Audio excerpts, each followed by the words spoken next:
Yo, what's going on guys? Chadley here, and today we finally have our update to our Focus Pocus Moze build, and not too much has changed, so we're going to keep this fairly short, but we did get a couple pieces of gear that's really going to help us out, and that mainly being the Pearl of Ineffable Knowledge. You guys have definitely heard of this by now, and it is incredibly helpful, but we'll get to that in a little bit. Otherwise, we're going to start here on our gear, and not much has changed. Like I said, we're still using consecutive hits, radiation redistributor ideally, but almost any consecutive hits redistributor will work. I basically just don't use corrosive ones, especially since we are using green monster with this build, but I would definitely recommend either a radiation or a fire as your first two choices, and then I'd probably move to like shock and cryo after that.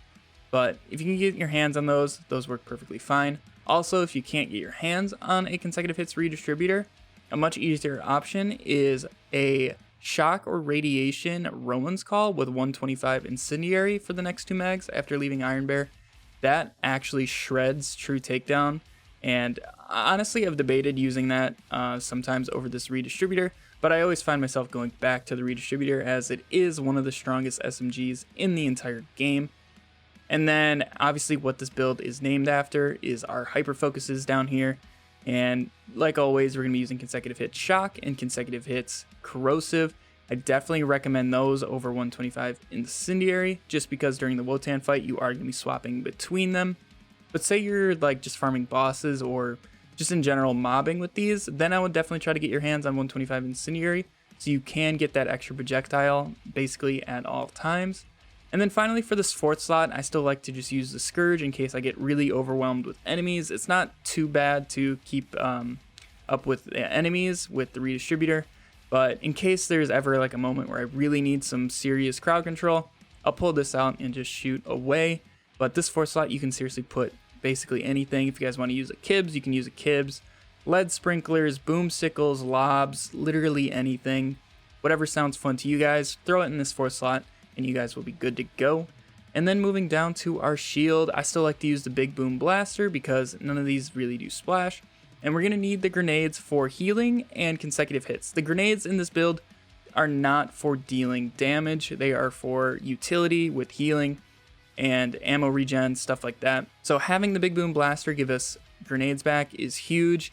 I know it's a pretty small capacity shield, but really you don't need a shield for the most part.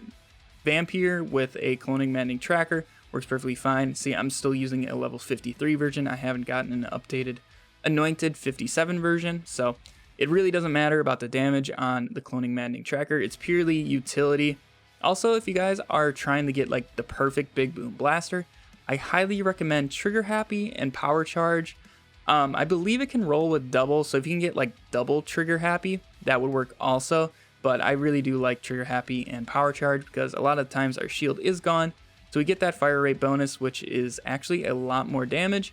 And then obviously the 10% boost to our damage with the Power Charge is also really nice to have. And then moving on to our Green Monster class mod, we're still using this, and like always, we're going to want as much Scorching RPM as possible. That's going to give us the most damage output possible. I'm still using a level 50. I have not gotten my hands on a 57 that has this good of a roll, but anything with just maybe like 3 or higher Scorching RPM and some decent passives will do you just fine. Don't stress too much about this. You're mainly using it for that bonus corrosive damage and the extra projectiles with the hyper focuses. And then, like I said at the start, we are going to be using the Pearl. This damage increase is huge to Moze. That's one of the things she's really been lacking, and it really does make a pretty big difference. It's not necessary though. If you guys still want to run a Snowdrift, you can, because that movement speed is definitely really helpful for survivability, but you are going to be doing quite a bit less damage, so it's up to you. You guys can decide which one you want to be using. So yeah, like I said, there's not really that much of a difference in our gear, but Moze has been getting some buffs lately, and it's made it pretty difficult to decide what I have been wanting to do with the skill trees, and I have been playing with them so much, going back and forth between a couple options, and I still always find myself going back to this. So this isn't too different. We are still going full blue with 5 fire in the Skag Den. We only need 2 into Grizzled because they lowered the cooldown on Iron Bear and stuff like that, so it's a lot easier to get Iron Bear back now. And then 3 points in means of destruction for the ammo chance and grenade chance. 5 points into stainless steel bearer, as this is going to boost our short fuse damage. 3 points into pull the holy pin. 1 point into auto bear. And auto bear is actually really helpful because now that auto bear can do, well, iron bear in general can deal a ton of damage. It is very helpful to have auto bear out. Not only is it going to be killing things like crazy for you, it's also going to take some heat off of you, so you guys can have a much easier time surviving. And then we're going to do 5 points into Vampire. You guys are going to have almost no trouble staying alive, even in very heavy mobbing sections, as long as you're throwing those grenades. And then 1 point into To the Last, so you can throw those grenades while you're down and ramp up that consecutive hits. 1 point into Explosive Punctuation, just so we have another source of cooldown that's not just killing an enemy.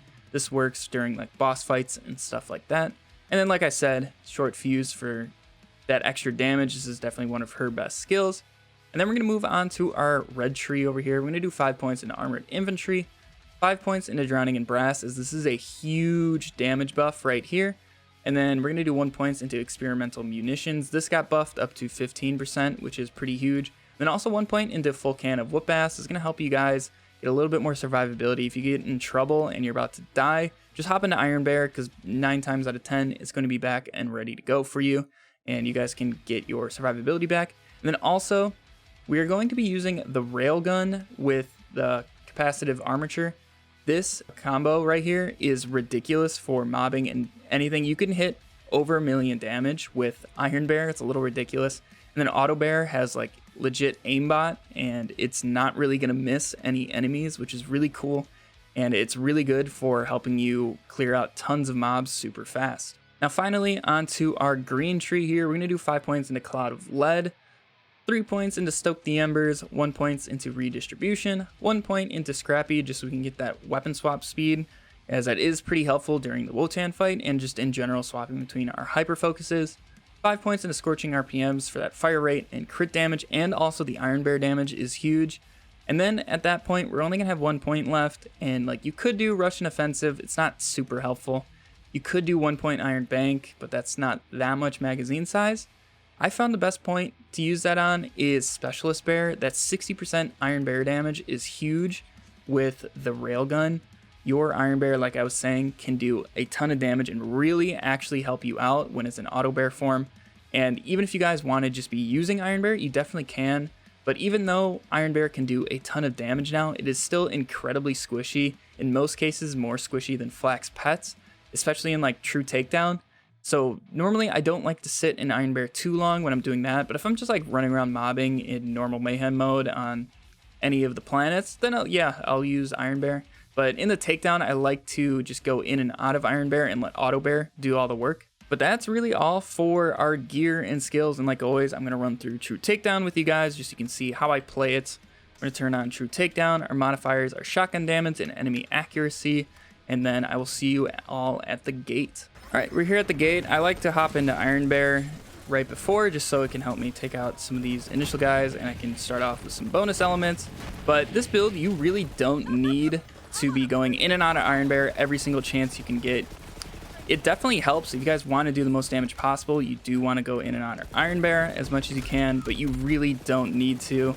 Otherwise, I'm just going to sit here. Right now, I'm in a little bit of trouble, so I'm just going to use our Iron Bear to take out that jetpack guy, and once they're on, we're gonna have a much easier time. And I do not like to hang back too much, as the Death Spheres do like to kind of mess you up. And otherwise, I'm just gonna be throwing our grenades, and if I reload, actually, we'll have a much easier time. I did play around with going more green tree for the infinite mags, and it does mildly help green monster, but overall, I definitely feel like our damage was lacking a little bit. That's one thing that I really liked about this build, was just how much damage you could put out with it, and Red Tree really helps with that, so I like to stay in Red Tree. If you guys don't really care and you just want to shoot forever, you can take some points out of Red Tree and just go down to like some for the road and maybe even Forge if you really want to, but it's not necessary at all. We have the Kraken ready. Hopefully the door opens here. It wasn't. There we go. So I got the Kraken ready. Normally I like to throw some grenades before then, but the door didn't open the first time, which was kind of weird. But otherwise, I just kind of throw my grenades and we focus our Kraken. and that's really all you need to do. And then otherwise, switch back to your redistributor. Focus on all the enemies that you can. And then I do like to use Iron Bear right here just because there are a lot of enemies and he can really help us out.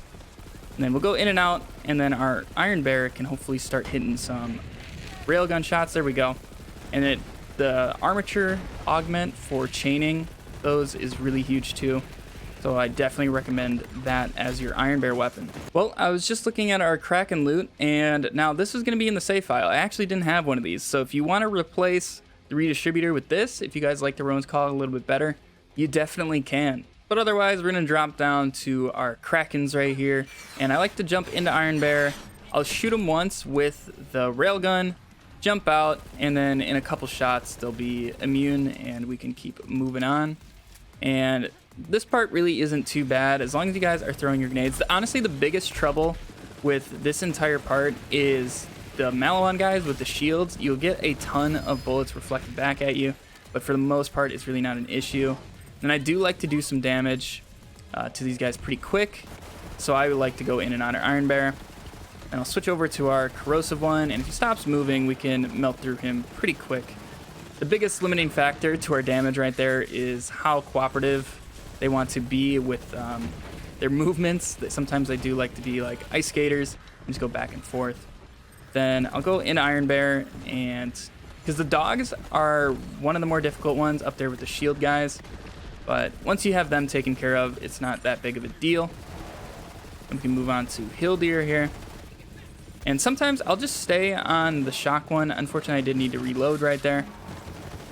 Then I'll switch over to my corrosive, and we can finish off Hill Deer.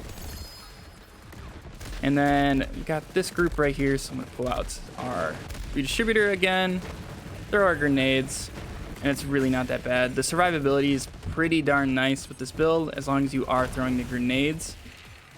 Finally, we have Rhoda. I'm going to go in and out just so we can hopefully get it down before it goes into its like immune phase, but like still skates around. Hopefully they'll jump right back up, and they do, so we're good to go.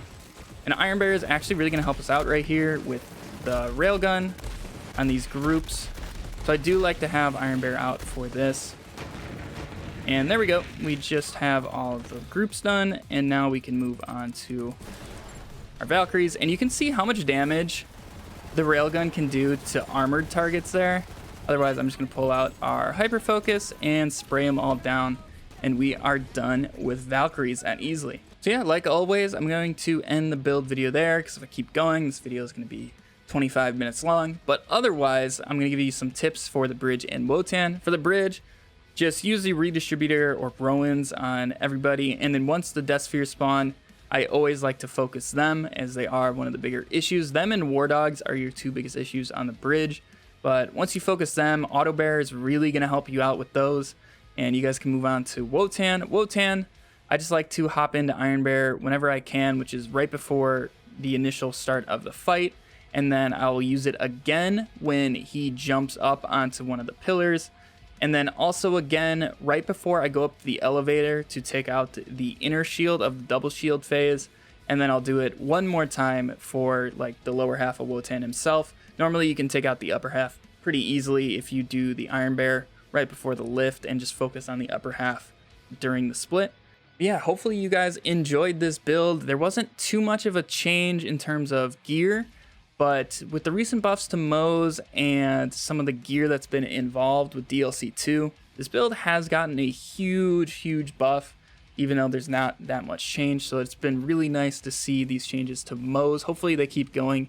Maybe even tomorrow we'll see even more. If you guys have any questions about this build and how to play it, stuff like that, definitely let me know in the comments down below, or come over to stream and ask me on over there, because it's much easier for me to explain than typing in a comment, but either one works. If you guys enjoyed the build, make sure to leave a thumbs up on it to let me know. If you guys want to see more Borderlands content, make sure to hit the subscribe button. But otherwise, I will catch you all in the next video. See ya.